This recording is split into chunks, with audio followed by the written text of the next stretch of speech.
Learning medicine is hard work. Osmosis makes it easy. It takes your lectures and notes to create a personalized study plan with exclusive videos, practice questions, and flashcards, and so much more. Try it free today. Pelvic inflammatory disease, or PID, is an infection of the upper female reproductive system, including the uterus, fallopian tubes, and ovaries. It can cause a number of serious complications, including infertility. The female reproductive system includes all of the internal and external organs that help with reproduction. The internal sex organs are the ovaries, which are the female gonads, the fallopian tubes, two muscular tubes that connect the ovaries to the uterus, and the uterus, which is the strong muscular sac that a fetus can develop in. The neck of the uterus is called the cervix, and it protrudes into the vagina. At the opening of the vagina are the external sex organs, and these are usually just called the genitals, and they're in the vulva region. They include the labia, the clitoris, and the mons pubis. The vagina, uterus, and fallopian tubes all have a mucosa, which is a layer of epithelial cells that lines the inside of these organs. PID usually develops from a bacterial infection in the vagina or the cervix, which causes inflammation of this mucosal layer. About 60% of the time, this changes the composition of the bacterial flora in the vagina, also called bacterial vaginosis. Because the reproductive tract is essentially one long tunnel that starts at the ovaries and ends at the external sex organs, the infection can travel up that tract pretty easily. And some mechanisms can make it even easier. For example, the cervical mucus, which normally acts as a barrier preventing bacteria from entering the uterus, can become less effective. The mucus can become thinner as a result of normal variations throughout the menstrual cycle, or, alternatively, it can become less effective in the context of bacterial vaginosis, which is when the normal balance of the vaginal flora is altered, and anaerobic bacteria proliferate and degrade the cervical mucus.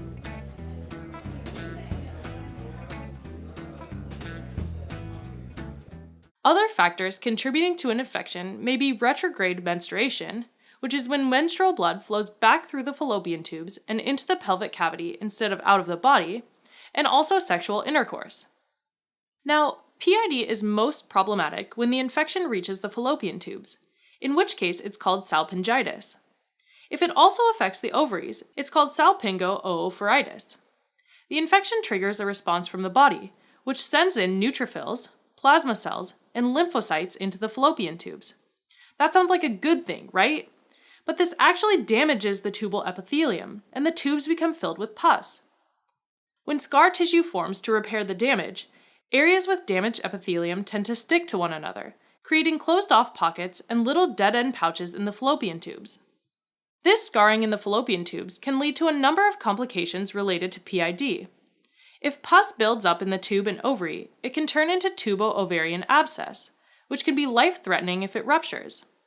If a watery fluid builds up in a pocket created by scar tissue in the tubes, this is called hydrosalpinx, and it can cause the affected area to become swollen. In general, because of the structural damage it creates in the fallopian tubes, individuals who have had PID tend to have more difficulty getting pregnant and have a higher risk of ectopic pregnancy and chronic pelvic pain. One last complication is Fitzhugh-Curtis syndrome, which occurs when the inflammation from PID spreads to the peritoneum and, from there, to Glissen's capsule, which surrounds the liver. This results in violin string adhesions, or thin strings of scar tissue that attach the liver to the peritoneum. There are many different bacteria that are associated with PID, but the most common are Neisseria gonorrhoeae and Chlamydia trachomatis, which are responsible for the sexually transmitted infections gonorrhea and chlamydia. Occasionally, PID can be caused by other forms of bacteria introduced into the reproductive tract by surgery, abortion, or even normal vaginal childbirth. Most of the time, the infection is caused only by one type of bacteria, but in 30 to 40% of cases, it becomes polymicrobial. Essentially, the original infection makes it easier for other bacteria to settle into the reproductive tract. Because of the relationship with chlamydia and gonorrhea infections, sexually active females, particularly those that have multiple sexual partners and don't use condoms, are at most risk of developing PID. Some women will have few or no symptoms of PID. When there are noticeable symptoms, they include pelvic pain, tenderness around the ovaries and fallopian tubes, fever, and abnormal vaginal discharge. Diagnosis of PID is usually based on clinical findings, particularly pelvic pain and cervical motion tenderness, which is when mobilizing the cervix during a vaginal exam causes pain or discomfort.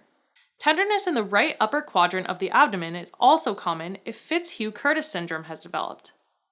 There's no specific test for PID, but there are some that can support the diagnosis, like testing vaginal discharge for signs of bacterial vaginosis, doing a nucleic acid amplification test to look for chlamydia and gonorrhea DNA in a sample taken from the inside of the vagina or cervix, or doing a laparoscopy of the fallopian tubes.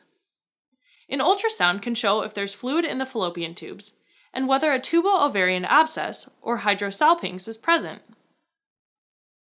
Treatment involves giving a mix of antibiotics, usually an injection of ceftriaxone or cefotetan, followed by 14 days of oral doxycycline and metronidazole to treat the bacterial infection responsible for PID. Acetaminophen can be given to manage the pain until the antibiotics have treated the infection. Occasionally, surgery is needed to remove adhesions that are causing pain or to treat complications of PID, such as tubo-ovarian abscesses and hydrosalpinx. Alright, as a quick recap, pelvic inflammatory disease is an infection of the upper female reproductive system. It causes inflammation of the mucous membrane of the inner reproductive tract, which damages the epithelium and results in scarring and adhesions, particularly in the fallopian tubes. It's usually caused by Neisseria gonorrhoeae and Chlamydia trachomatis, which are the bacteria responsible for chlamydia and gonorrhea. Complications include infertility, ectopic pregnancies, and tubo-ovarian abscesses. Thanks for watching. If you're interested in a deeper dive on this topic, take a look at osmosis.org, where we have flashcards, questions, and other awesome tools to help you learn medicine. Otherwise, you can always support us by donating on Patreon, subscribing to our channel, or following us on social media.